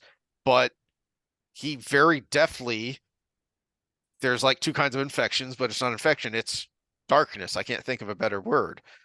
He shrugged, eyeing Sumitsu's yellow fringed shawl as she frowned at him. But it was a considering look she gave him now. And then Flynn gets on with the healing, um, which is, I hope nobody minds if I talk. Talking seems to help a mite. Uh, It was healing made me go to the Black Tower, you might say. I was a soldier till I took a lance in my thigh. Couldn't grip a saddle proper after that, or even walk far. That was the 15th wound I took in near 40 years in the Queen's Guards. 15 that counted, anyway. It don't if you can walk or ride after. I seen a lot of friends die in them 40 years, so I went to the Mahale. I went and the Mahale taught me healing and other things, a rough sort of healing. I was healed by an Aes Sedai once, oh, nigh on 30 years back now. And this hurts compared to that. Works as well, though. Then one day, Dashiva here, pardon, a shaman Dashiva, says he wonders why it's all the same no matter if a man's got a broke leg or a cold. And we got to talking, and Well, he's got no feel for it himself, but me, I seems to get the knack, you might say, the talent. So I started thinking, what if I, there, best I can do. I like how Jordan cuts it off before we get any more details there, but uh lots to scratch the chin about Dashiva, about Flynn, about hey, anyone remember a couple of books ago when this happened with Nynaeve? And the yellows of why did you use, fire and earth? Healing is always supposed to be like this. And that's what Dashiva was saying is, well, why when injuries are all different? When you treat with medicine or first aid or, practical things, you don't treat the same for everything. And so, Flynn's able to do something.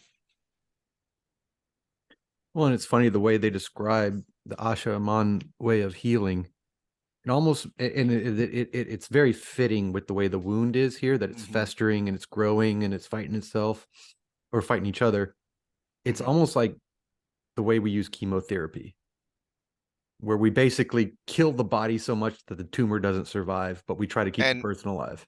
and all he could really do is, where is it? At the bottom of 737, Flynn shrugged his shoulders regretfully. Mhm. Not much. I couldn't really touch what's wrong. I sort of sealed them away from him for a time, anyhow. It won't So last. so basically you put it in remission Hmm. instead of actually curing it. Dashiva nodded self-importantly. Yes, he has a chance now. You would have thought he had done the healing himself. Curious. Um, to Flynn's evident surprise, Samitsu rounded the bed to help him rise. You will tell me what she did, she said, regal tone at strong odds with the way her quick finger straightened the old man's collar and smoothed his lapels. If only there was a way you could show me, but you will describe it. You must. I will give you all the gold I possess. Bear your child, whatever you wish, but you will tell me all you can. Ah, and I like the way it ends there with a uh, a throwback really to the end of the second book with Min crawling up in the bed with him Mm-hmm. because she can't do anything else. So gonna curl up next to him to keep him warm, comfort him as best she can, and uh and then eyeball cat someone and say, what does that mean any more than she has to? But she would protect him while he could not protect himself from Amos and Dashiva and Katsuin somehow. And that gives you an insight into Min too, because the Hmm. last time she was in this exact same situation, it wasn't Katsuin, it was Lanfear Hmm. who showed up. And so some of that defensiveness is probably a reaction to who was saying the almost exact same things, because Lanfear was talking about having him for herself and not wanting to hurt him, but to keep him in that state where she's going to use him. Yes. And um it's also a useful thought because Min thinks it and reacts to it differently than Rand. This is where she's such a good ground for him because she's not she's not offering a counterpoint all the time. She's offering a yes and yes but, because she recognizes that Rand needs to be protected from these people, but that doesn't mean she thinks they're bad people. That doesn't mean she thinks they're enemies of Rand. And Rand is getting more and more a you're with me or against me mentality. And he needs her to say, no, they're partially or even all wrong here, but they're not your enemies. Well, and again, no accidents. It is not an accident that Min's speech on balance coincides with these chapters. We Hmm. have the evil of Ishamael's wound with Payton Fane's wound, which is the new evil. We've got Hmm. the evil, or we've got Lanfear in this exact same situation as Cadsuane. Balance. Cadsuane is the anti-Lanfear, Hmm. realistically. They're both legends, but in completely different ways and That's an completely interesting way of looking opposing at it. Yeah. forces. Yeah, they're the yin and yang of female channelers, where Cadsuane is the ultimate mother, and Lanfear is the ultimate, actually, what mothers fear. The freaking borderline personality disorder, Machiavellian female that's going to come take you from mom. And not only take you from mom, but take you away from your whole family and destroy Yeah, you in the that's a good point. process. You All know? right, so we're gonna get into spoilery sections. Go away. If this is your first time through, because it's no fun to have spoilers. We should be able to finish the next one in the next chunk, looking at what's left, because it's the climax giggity of the two main stories here, the Matt and Rand, and so there's going to be a lot of action Yeah, that we and can kind of skip realistically, over. with this book, we spent so much time on a lot of the setup, but the setup is actually more impactful than the climax in this one. Whereas Lord of Chaos, the climax was everything because it Oh sets, yeah, yeah, it realistically sets the tone for the next. and it was a doozy of a Yeah, climax, you know. yeah, it was very gory and destructive, but at the same Mhm. time, with when we take Rand as the central character, not all the other ones that could have been the dragon, but when we take Rand as the central character, it's, even without Tavren and Fate and all of those things, at a voice in his head, anybody would go crazy. Anybody would become Yeah. just a possibly murderous psychopath after that. Oh yeah. All right. I saw you jotting down things. Yeah. Um, So the first one you said, Rand's lack of hierarchy, which is not true, because we get a bit of Rand's upbringing and hierarchy when he becomes sane later, in the fact that Tam is the one who comes in and sets him back to ground. And hierarchy is dad. yeah, it's an entirely different kind of hierarchy, though. Mm. It's not an aristocratic structure. It is a I mean, for crying out loud, this is why we keep bringing up Matt's dad and getting pissed off at how he was portrayed in the series, because it matters. That's who Matt is. That is how he is who he is, because his father was so competent at what he did and so compassionate when it came to teaching his son these lessons. Yeah, And same thing with Tam. I still like our thought experiment that Abel should have been the one to take out Demandred. That would have been so freaking cool. Lan is like the Boba Fett of this series by the end, where everybody kind of liked him in the earlier things, so they just bring him back for cool moments Yeah. later on. Whereas Abel coming in would have been so fitting, because you would have brought back a book 3 reference to the forefront, Hmm. with and Matt giving Abel the Foxhead medallion would have had extra meaning over that as well, because Yeah. this is you, dad. Hmm. Yeah, that would have been cool. Would have been really cool. Uh, and we have no reason to believe he couldn't have done it. No, Um, no, no, it would have been exactly like the story that Hammer tells, hmm. because Demandred wouldn't have his power as a weapon, Hmm. and it would have been the sword master against the man with the quarterstaff. Yep. Um, Which would have actually satisfied the parallel with the Monkey King, which is part of Mets. yeah, there's a little Monkey King element there. Mm-hmm. Um, brain fart. What was my brain farting? You could even have had Abel use the Ashendera. Yeah, send them both. Mm-hmm. Yeah, because he's busy generaling. Um, oh, the hierarchy is there's okay, yeah, here's the word I'm looking for. There isn't a deference involved in that kind of a hierarchy as much as there is in an aristocracy or in a military ranking system. Well, a deference Um, without competence.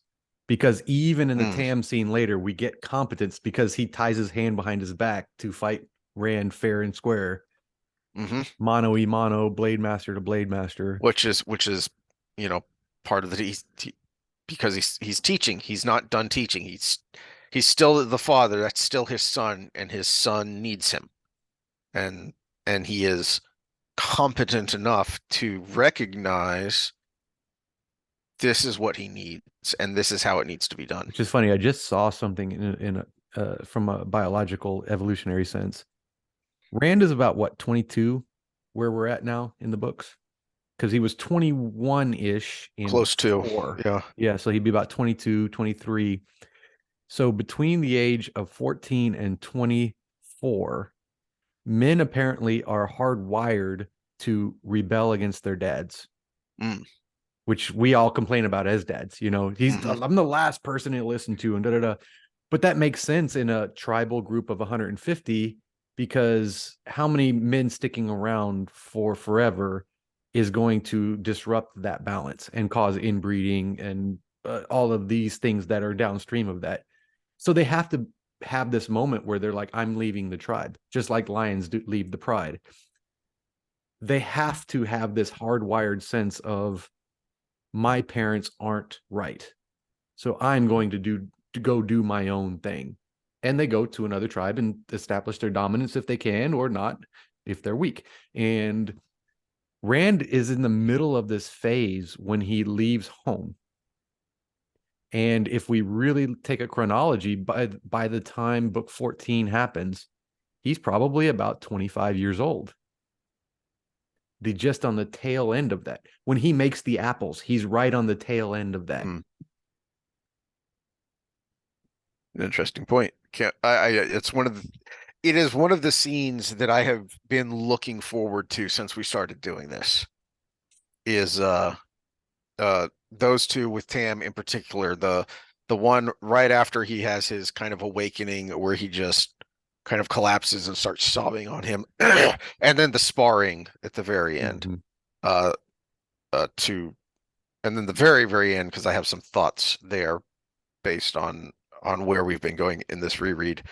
Okay, so after hierarchies and Tam, my next scribble was, we talked about imposter syndrome with Rand and uh, his climb to power, where he's fighting back and forth between his roots and his destiny. And and we saw that with Nynaeve, and this is what brought this thought on. We saw that with Nynaeve. But here's the thing, and this is why I think there's so much hatred out there. We never see it with Egwene.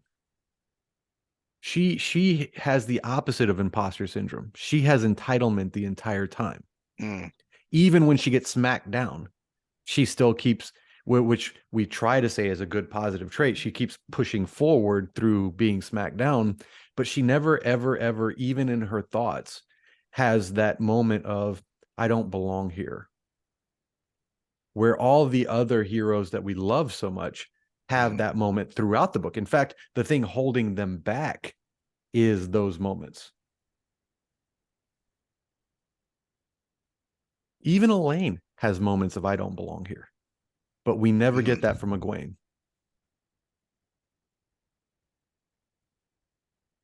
All right.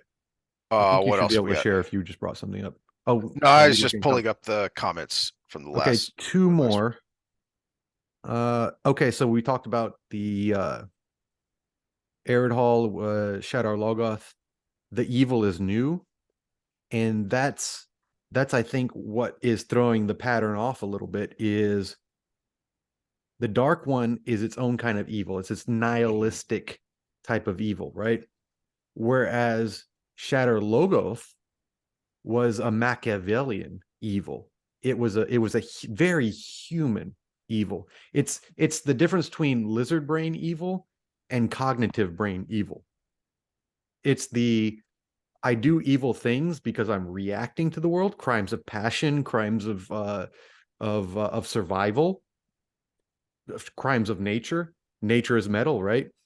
Versus, I have this intellect and I'm using it to do evil things. Mhm. And I think that's what we're seeing here, is we have that difference between cognitive human evil and just nature evil, and they're fighting each other. And it is why um This is why it's different this time than in the previous age, because there is that additional element that wasn't there before. And the the Dark One and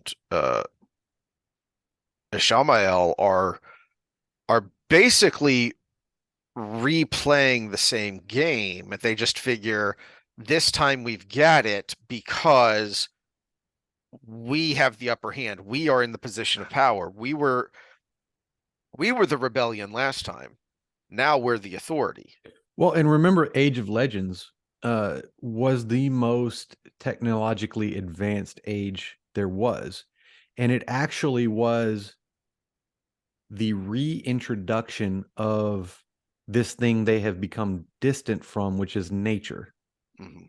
that actually was the thing that pushed it over, because the bore was opened and this thing that they had pushed away from with all their advancement was all of a sudden there again, the nature of man. uh but now we get past that, and now we're getting man creating evil as we go forward. So Trollocs are they're symbolic. They're the beast. They're the beast within, right?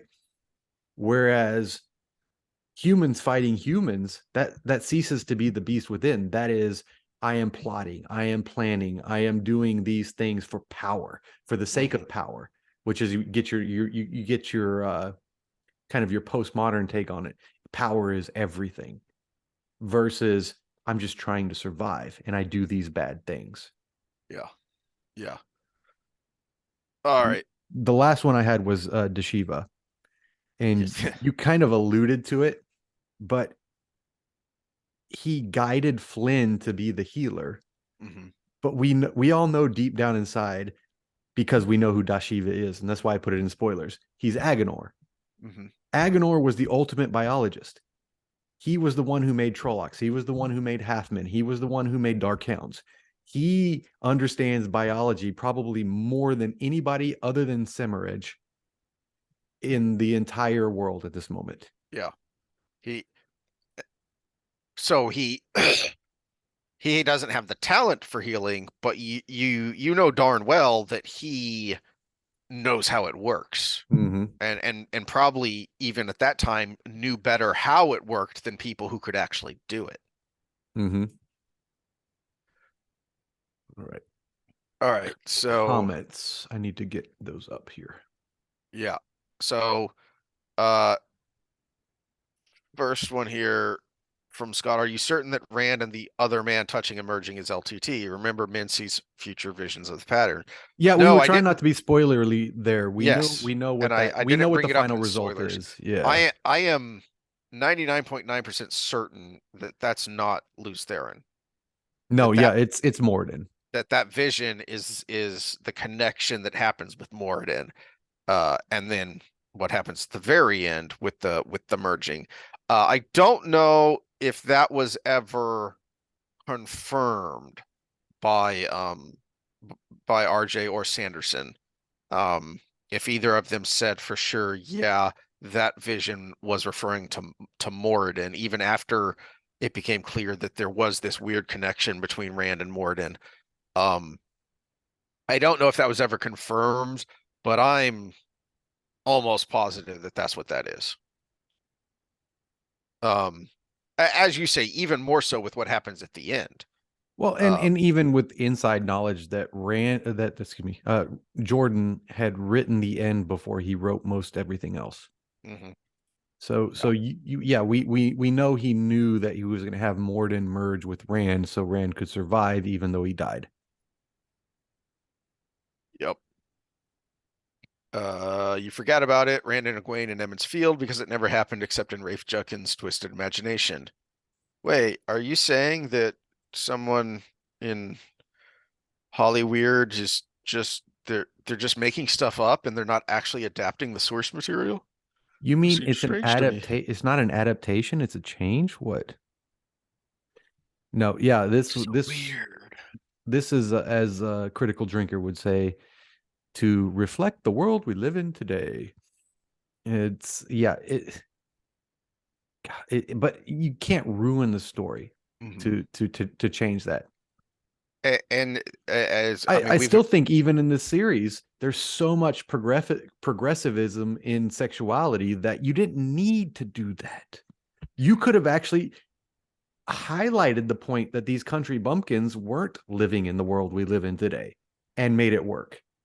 it it is one of the reasons they are like that. One of the many reasons they are the way they are is because they are the reader's guide through this strange world. Well, it helps when the world is at least somewhat strange to them too, because then things have to be explained to us.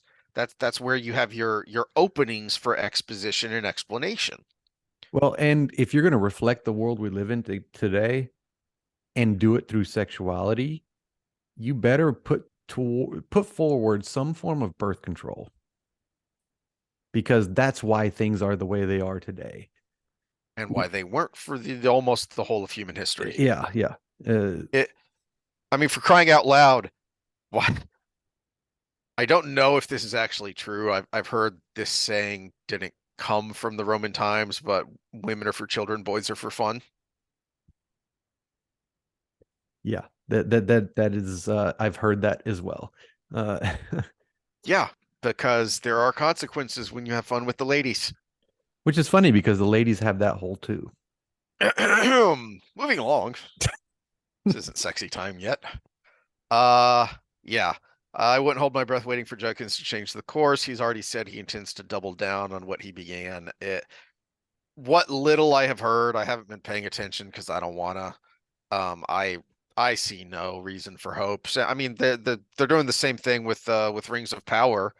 They're still pretending that it was a success, and they're saying that, and next season every episode is going to have a female director. Okay. Well, So, yeah, here's your ray of okay. hope, and if Drinker's correct, these things are 3 years behind with Hollywood, but the people have spoken, and Mhm. Bud Light has lost $5 billion in market share, not million, $1 billion in market share from one move. There's your ray of Yeah. hope right there. Maybe too late for Wheel of Time, but it is not too late for everything. Yeah. Well, uh, maybe that there are some other projects coming down the road that, hey, maybe that means they won't suck. Like, there's a new Red Sonja movie in the works that is done by the person who did Solomon Kane, which unfortunately flopped. Um, but it was a really good movie. Really good Well, low y- budget fantasy movie. yeah, except that I had hopes for Wheel of Time from the original part of it because they hired a lot of people from Last Kingdom, and Last Kingdom was done very well. Hmm. Uh, and so, but that did not translate at all. No. And one of the things I'm curious, I might go dig around and see who those people were. I know that some of the casting people came from there, Hmm. and That's that's what I why there's some originally saw. carryover. Yeah. But uh, I wonder about the set people because Last Kingdom, one of the great things about it is it looked real. Hmm. I And mean, it did those a were lot with very real. little. Yeah, it Yeah. did a lot with very little, and you felt like you were in a Dark Ages town that had been built by those people and lived in by those people. It did not look like a styrofoam set ever. Hmm. And that was one of my big criticisms of Wheel of Time is why does it look so cheap? Oh yeah, the Ways was the worst. Was the worst example because Hmm. you could see basically the warehouse they were in, Hmm. shining the lights that I have in my attic, the same kind of halogen lights that you just plug a little cord into. Yeah. Well, I mean, people on TikTok and Instagram are doing a better job with their lighting than they did in Wheel of Time. yeah.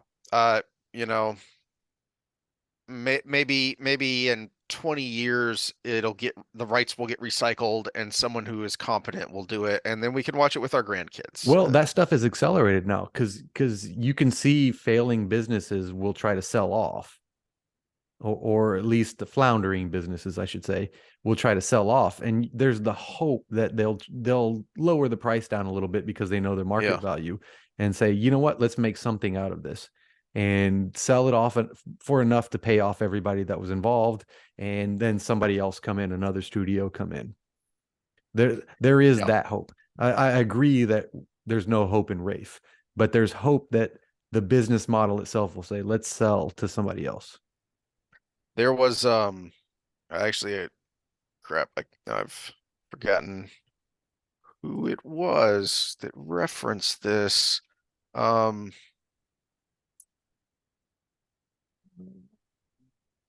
Well, it's funny because you brought up before the money in Amazon Prime. What realistically, shows like Cuties aside, Here we go. Netflix does a great job when they get the rights to something. You know, we saw that with the Marvel Daredevil and Punisher series. Yeah, there have been some notable exceptions, but um, Well, Cowboy Lucifer was Bebop was great. gosh awful. Lucifer was good when Um, it was FX, but it was great when it was Netflix. the oh, what was that? What was that animated one? It's really stylized, is kind of steampunky. I think it was based on, is League of Legends the thing it was based on? It's a game I don't play. The kids know. It's like Arcanum, something like that. Oh, you're That was killing really me. good. I've never been a Uh, steampunk person, so. anyway, the thing I was looking up was if you do a search for the Hollywood Reporter Kim Masters, Amazon Studios. So she wrote this pretty in-depth piece. I haven't had time to read the whole thing. Um, but it's about Amazon Studios in particular, but it really is in some parts about the whole industry, because one of the points she makes is that uh Amazon and Apple are two of the big newcomers in streaming media. They're not media companies. People think of Apple as a media company because so many people use the device to access media, but they're not a media company. Apple is a hardware company, and Amazon is a logistics company. So for both of them, this foray into streaming media is a vanity project, is what she calls it. So it was a vanity project because these people had tons of money to throw at it, and they were looking at all the money Netflix was making, 10 years ago, and said, "Hey, we want some of that." But they don't have a corporate structure or corporate identity or culture for making media. So it's not a surprise that they've had some duds. It's not a surprise that there's a lot of dysfunction within the studios, Mhm. because they're not being run by studio people who are used to making studio projects and putting them up, in theaters or on TV. So there is some hope then, if people, because the Hollywood Reporter is the mainstream of mainstream media when it comes to Hollywood reporting. Variety and Hollywood reporting are the two that people in the industry go to when they want, basically to put out a press release that doesn't look like a press release. So if people within the industry are noticing this, hopefully that means some other people are noticing it. And to your point, they're either going to say, all right, we need to stop wasting money down this hole. We're going to sell off, this part of the business to someone else to do it, or we're going to bring in actual studio people to make sure things actually get done properly this time. Uh, Yeah, well, but which is the success in a lot of ways because you got to see who's involved.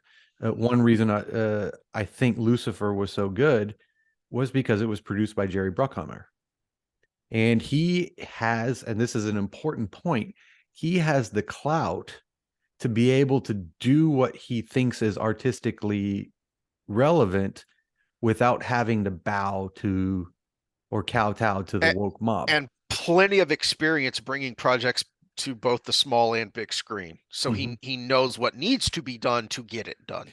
And we you see this in actors. Bruce Willis can express his opinions politically without being canceled because he's Bruce Willis. Same with Clint Eastwood. He's one of the best actors and directors in recent history. And so he can say, hey, I'm this way and I'm not aligned with a lot of Hollywood because people will still pay for Bruce Willis. Tom Cruise, the same thing. Jerry Bruckheimer, I brought up. Uh, Kid Rock. Kid Rock can throw his opinion out there and blow up Bud Light cans because people are still going to purchase Kid Rock when he comes around. We need some of these up and coming people to be as brave as the people who have the power already. But we also have to understand that they don't have that safety net that a lot of these other guys have. So guys and gals Mhm. have. Yeah. Well, and it certainly doesn't help us in our desire to have seen Wheel of Time brought to the screen well. But hey, maybe when the next season comes out, it'll help our channel. We can figure out how to get more clickbaity while we rant, and because that has certainly helped some of the people I was watching before things got big, and then something like Rings of Power will come along, or more recently Velma. Oh dear gosh, that looked like a disaster. So maybe we can get ranty and get some clicks. Let's see. There was one more comment. Let's See, see. Uh, can we just say they don't understand Jordan at all? YouTube is telling me there are 4 comments, but I only see 3. If you click on sort by and you go to newest, it will show you all of them. If you sort by top comments, it only shows you the ones that are Ah, you considered stupid. yeah. Do I have to do that every time? Because I thought I had done I that have to do before. it every time. Yeah. Why do you suck so much? Jordan already created a world where women are empowered in much more believable way than the travesty that is being pushed by us by our current society. Yeah, and this is actually a greater meta point uh, that everybody talks about patriarchy, but we are living in the female world. This is why there's 7 million men sitting in their basement playing video games, smoking weed because it's celebrated to not be manly, right? Uh, it's but we have a giant population that's not contributing to the workforce. All of these things are connected to this fact that we have actually become the woman's world. When we need a balance of the man and woman's world, we have ceased to have that balance. There was a time and place where it was a man's world, and then it started to get better, and then it shifted completely in the other direction, but it's taken over everything. And yeah, that's all our discussions wrapped up in one thing. Mm, And Hollywood has taken suit. So now, because it's not special to be the strong woman that Jordan created, you have to be a man with a woman face. Wait, is it any coincidence that the woman of the year is on the face of Bud Light is a man until she's a woman for 365 days? Oh, maybe there's a pattern here. I don't know. hmm A man becoming a woman is the goal. Feminizing the world. Even brilliant biologists like Richard Wrangham make stupid, naive statements like the world would be a better place if all men were women because men create violence. And if you take violence as the only factor, the only variable, yeah, you might have a point. But sometimes that manly potential for violence is the solution because you take the man, you take Wrangham's own work, the domestication of man was not because of women. The domestication of man was the threat of violence by several sub alpha males versus one alpha male. But there was always the threat of violence. Yep. Violence isn't the answer. Well, tell that tell that to the people who were liberated from the concentration camps by the Allied armies. Mhm. Yeah, socialization is what created human from ape, realistically, when we talk about the biggest differences between us. But it wasn't because women were ruling it. It was because that the coalition of men was greater than the one tyrant. And if you create a society where nobody is able to have a coalition with the threat of violence, then you just created a society where the tyrant can come along and take control.